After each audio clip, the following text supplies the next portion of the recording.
G'day, ZiggyD here, and welcome to the level 69 recap for my Storm Caller self-casting Templar. Now, I've fully decided on making this a self-cast character. Decided to nix on the idea of totems.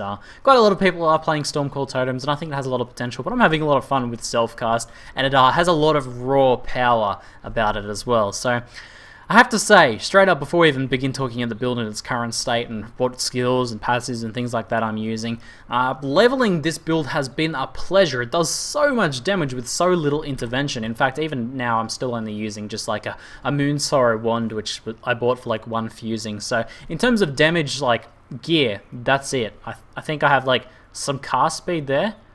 I don't think I have anything else, and I've barely used anything else to level this character in terms of damage gear, and the damage on Storm Call is still phenomenal. This is average damage per hit, and I usually do about 1, 2, 3, 4, 5 casts per volley, and these are shock stacking as well, so multiplying that by 30, 60, and then 90% damage.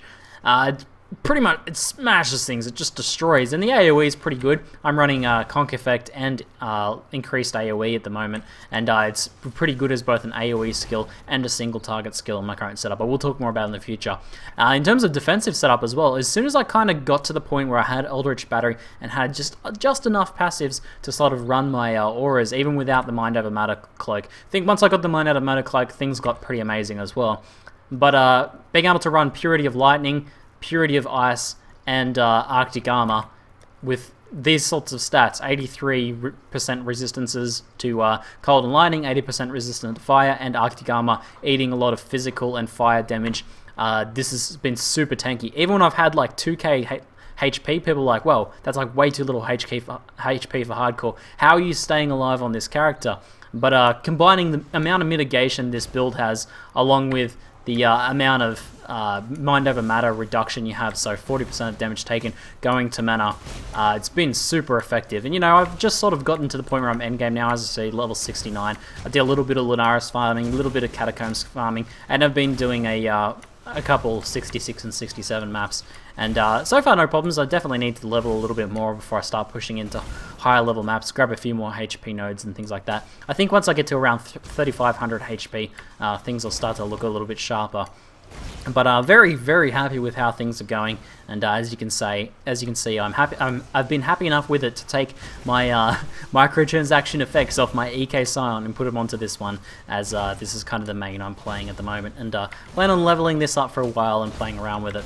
So as you can see, sort of just like destroying these packs here like this. I'm not being very thorough, obviously, because I'm just doing this for a video, but along with conductivity and the shock chance from the passive tree, things get shocked and they prolif around a lot. Whenever there's a large pack, there's a lot of prolif going on around the place, and it just amplifies the damage so much. We've got a nice blue pack here. What I'll often do against, mostly against melee characters, there's a shielding mob there that's kind of going to ruin it. I'll just throw down like a totem, and then just use the fact that they bunch up around the totem. I'm going to have to stand in here and attack these guys in the shield. There we go. One shot the rare. Not bad. Not bad. But as you can see, we pretty much one-shot things. Every now and then there'll be like a straggler here or there and stuff like that. But if I've got like a large pack of melee creatures, so say these are harder creatures rather than just tiny spiders, I'll use the fact that they surround the decoy totem to sort of focus the fire, really draw them all into that AoE effect. And it kind of gets into a pretty cool rhythm where you're kind of just doing this, casting it. Even if the decoy totem dies, they still bunch up around it before they start moving away again. And you get a lot of sort of easy kills that way.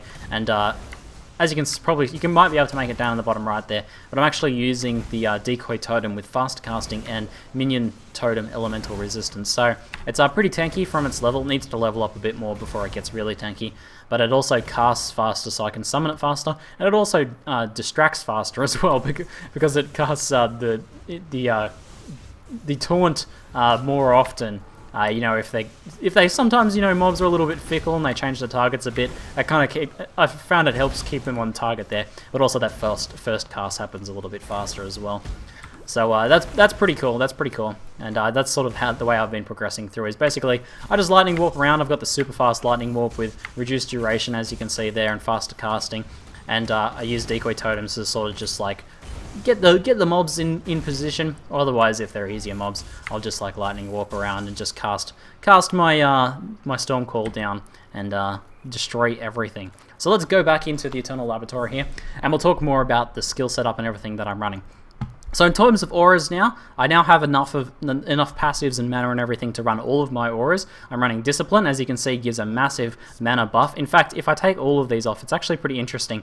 I've hit the point now where Discipline actually gives me net positive mana. This used to be the case before, when Discipline cost much smaller amounts of mana reserved, but when it was buffed up to, or nerfed down to 60% mana reserved, it's kind of like, how are you ever going to use this in an Eldritch Battery build? But as you can see, 2,355 unreserved in total, and when I cast it, 2,500 unreserved. So my unreserved is actually more than what it was without the Discipline Aura, so it's a net positive ES boost, not to mention the massive amount of regen it gives. It's like far better than Clarity for regen. Look at that mana burst up there, and then when I add Clarity on top of that, I get a 314 mana regen per second. So I can easily run like a level 20, even possibly a level 22 Arctic Armor if I use the Empower support gem to empower that out.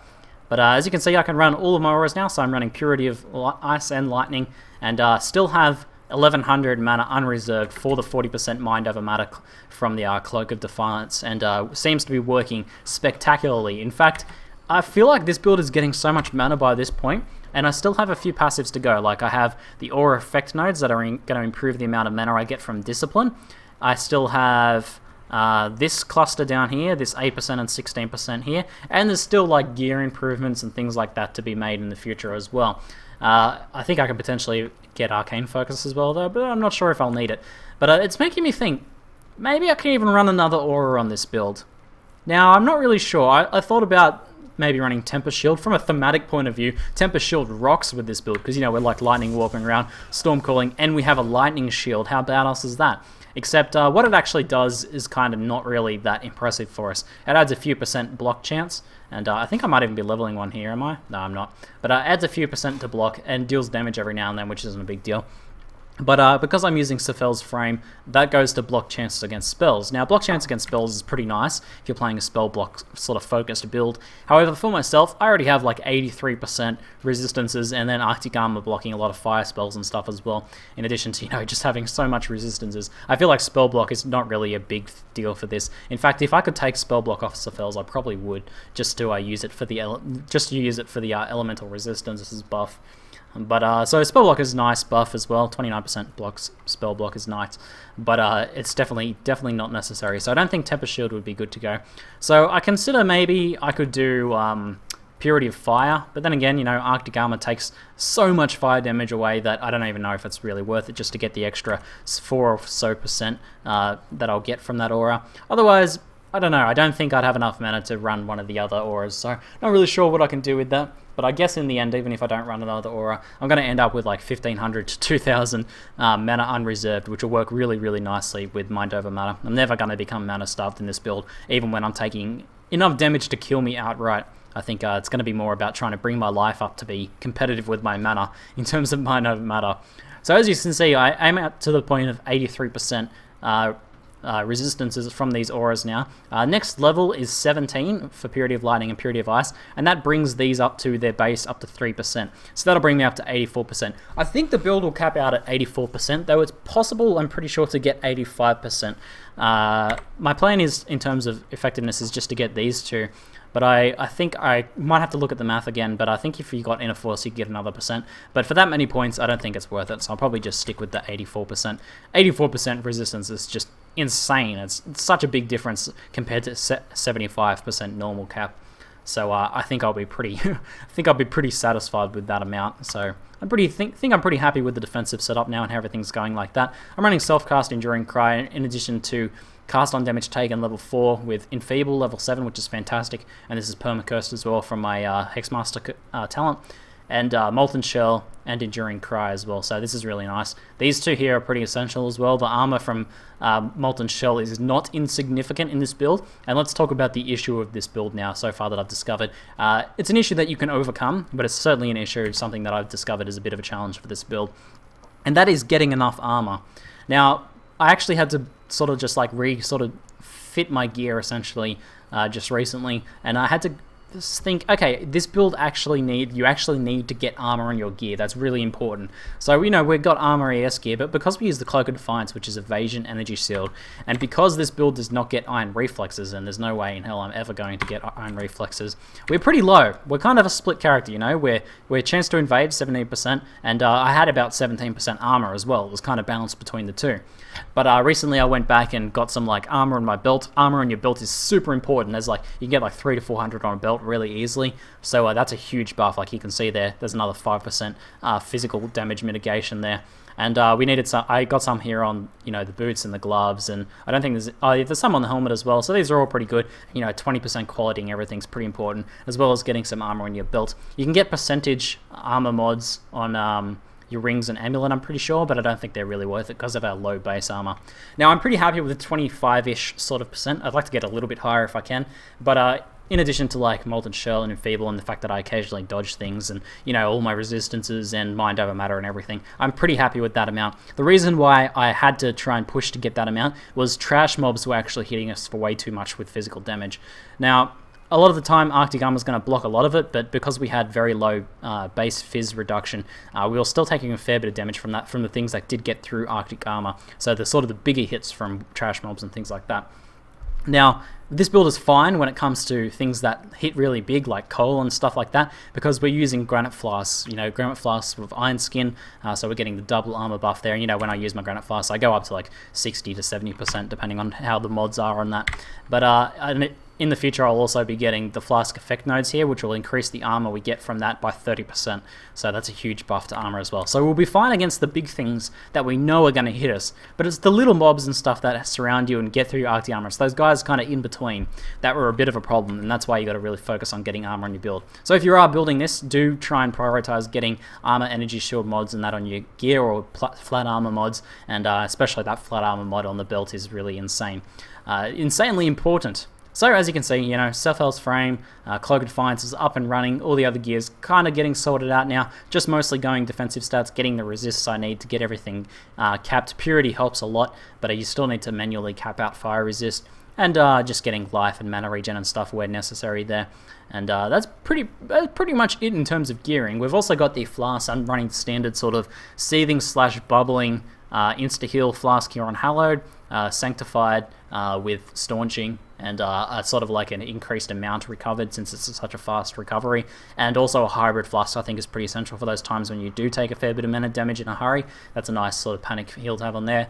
And I'm using a Quicksilver at the moment, and the Granite Flask is essential as well. I will re-roll this Granite Flask soon, probably to have increased charge recovery and as close to 100% increased armor as possible, because that's going to be a big deal, obviously. That multiplies both your base armor and the armor from the Granite Flask as well.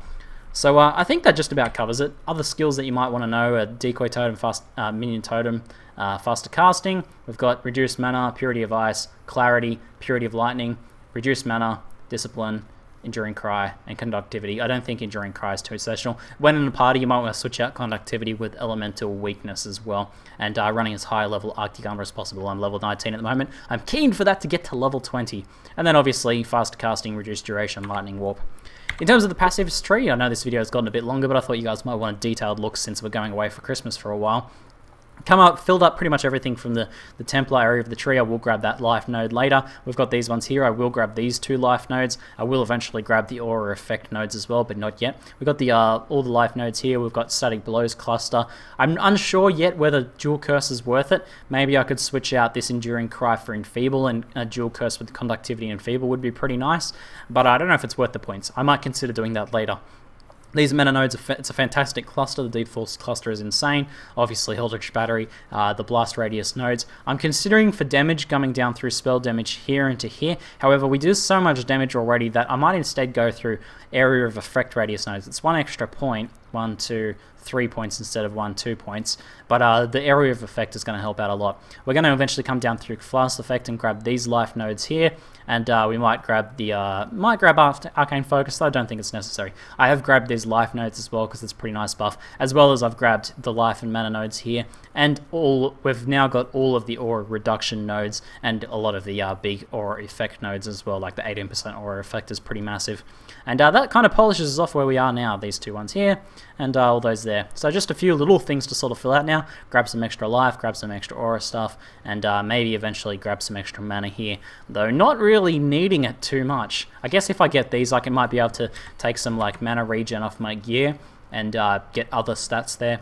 Something else, I don't know, get damage stats, I guess, but I don't know about that too much. You do kind of need to run a dexterity amulet. I found this is pretty mandatory for running Arctic Armor and the Cloak of Defiance, I think, or it might just be Arctic Armor.